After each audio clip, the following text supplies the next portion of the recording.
할렐루야. 오늘도 주님과 동행하시고 7월 한 달 동안 내내 하나님의 은혜와 도우심 속에 거하시는 복된 성도들이 되시기를 주의 이름으로 축원을 드립니다. 오늘 말씀 잠언 20장 22절 같이 보시겠습니다. 너는 악을 갚겠다 말하지 말고 여호와를 기다리라. 그가 너를 구원하시리라. 사람한테는 인과 응보가 더 가깝죠. 그래서 이에는 이, 눈에는 눈. 우리가 남이 우리한테 해를 끼친 게 있으면 내 손으로 쥐어받고 내 손으로 한 대 때리고 싶고, 그런 게 사람의 마음속에 훨씬 더 가깝고 자연스러운 것입니다. 은혜를 베푼다, 용서를 한다, 구원을 한다, 이런 거는 사람의 죄악으로 타락한 인간의 본성과는 확실히 멉니다. 그렇기 때문에 성경이 말씀하죠. 너는 악을 갚겠다 말하지 말아라, 이렇게 말씀하시는 거예요. 이거는요, 왜 사람이 직접 악을 갚으면 안 된다고 말씀을 하시느냐, 그 이유는 다른 것 아닙니다. 심판과 복수라는 것은 하나님께 속한 고유의 영역이기 때문에 그래요. 이사야서 35장 말씀에 보면 거룩한 길이라는 말씀이 나옵니다. 우리 이사야 35장을 한번 찾아보시겠습니다.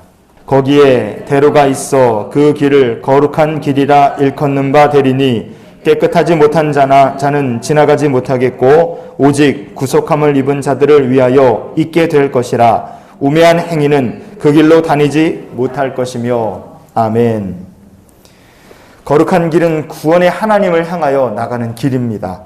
구속함을 얻어서 깨끗하게 된 사람들은 그 길로 지나갈 수 있습니다. 그러면 구체적으로 어떤 사람들이 구속함을 받은 사람이고 어떤 사람들이 깨끗함을 받은 사람이냐, 그런 사람들의 특징이 무엇이냐, 이사야서는 우리에게 이렇게 말합니다.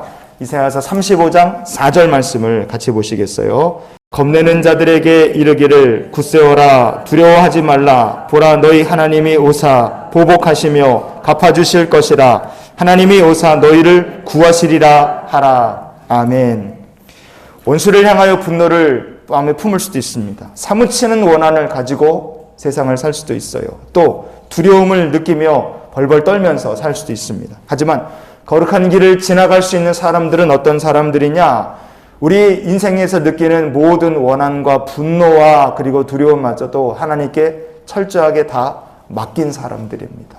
그런 사람들이 거룩한 길을 지나가는 거죠.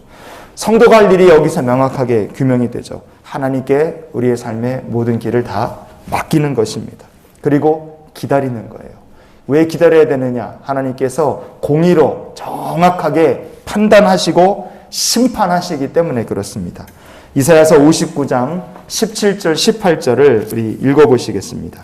공의를 갑옷으로 삼으시며 구원을 자기의 머리에 써서 투구로 삼으시며 보복을 속옷으로 삼으시며 열심을 입어 겉옷으로 삼으시고 그들의 행위대로 갚으시되 그 원수에게 분노하시며 그 원수에게 보응하시며 섬들에게 보복하실 것이라. 아멘. 하나님의 심판은 잘못이나 실수가 없습니다. 정확하게 죄인에게 행한 대로 심판 갚으시는 거죠.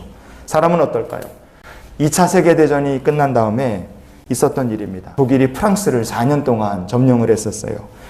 1940년 히틀러가 에펠탑 앞에 딱 서서 부하들하고 찍은 사진은 2차 세계대전을 상징하는 유명한 사진 중에 하나입니다.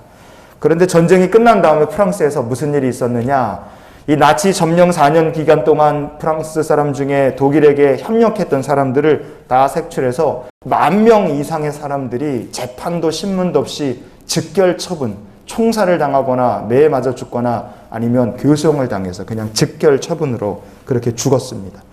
그 중에 억울하게 죽은 사람들이 얼마나 많이 있었겠어요. 왜 이런 일들이 벌어지느냐? 분노, 감정이 앞서니까, 법보다 감정이 앞서니까 사람들이 그런 일들을 벌인 겁니다.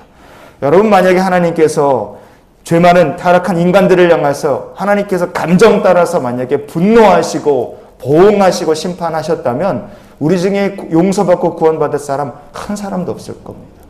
하나님께서 그냥 감정 따라 하시면 다 죽는 거예요. 그런데 하나님은 그 심판을 각 사람의 행위대로 하십니다. 심판받을 죄인에게 최대한 오랜 시간 하나님께서 지켜보시고 회개할 기회를 또한 동시에 주시며 마지막에 정확하게 내리시는 심판이 하나님의 심판이세요. 대표적인 사람이 사울입니다. 사울은 왕으로 하나님께서 세우신 것을 후회하셨다 그랬어요. 하나님을 거역하다가 사울은 버림을 받은 사람입니다. 그에게는 악신이 임했고 다윗을 향한 이 분노, 시기심, 질투 때문에 다윗을 죽이겠다고 그는 모든 것을 다윗을 향한 원수 갚는 일에 자신의 삶을 쏟아붓고 살았어요. 하지만 그런 사울이었지만 하나님께서 사울을 오랫동안 기다려 주셨습니다. 얼마나 오래 기다려 주셨는가? 사도행전 13장 21절 말씀을 같이 보시겠습니다. 그 후에 그들이 왕을 구하거늘 하나님이 베냐민 지파 사람 기스의 아들 사울을 40년간 주셨다가 아멘. 40년이나 하나님께서 기다려 주셨어요. 22절의 말씀에 보시면 패하시고 다윗을 왕으로 세우시고 성경은 이렇게 말씀합니다. 사울을 향한 하나님께서 40년이나 기다려 주신 거예요. 그 다음에 패하시고 그 다음에 다윗을 왕으로 세우셨다. 이것이 성령 받은 사도들의 평가였습니다. 하나님은 그렇게 주인을 오래 기다려 주시는구나. 이스라엘 역사에서 손에 꼽히는 악인이 바로 아합이었습니다. 하나님께서 그런 아합 왕도 22년간 참아주셨어요. 성도 여러분, 복수와 심판은 하나님께 속한 것입니다.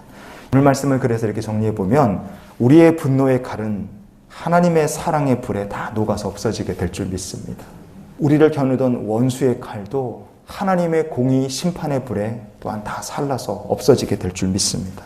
그러니 성도가 할 일은 하나님의 주권, 하나님의 사랑에 우리의 삶을 다 맡기는 겁니다. 그때 하나님께서 우리들을 거룩한 길로 걸어가게 하실 줄 믿습니다. 그러니 오늘 하루의 삶을 이런 기도로 우리가 살기 원합니다. 하나님, 제가 걷는 인생길이 하나님의 주권 아래 있게 하시고 저의 인생길이 거룩한 길이 되게 하여 주시옵소서. 분노나 복수하고 싶은 마음, 깊은 원한과 미움요, 우리가 어서속히 버려야 될 무거운 짐입니다. 이거 짊어지고 있으면 시간이 갈수록 더 무거워질 수밖에 없습니다.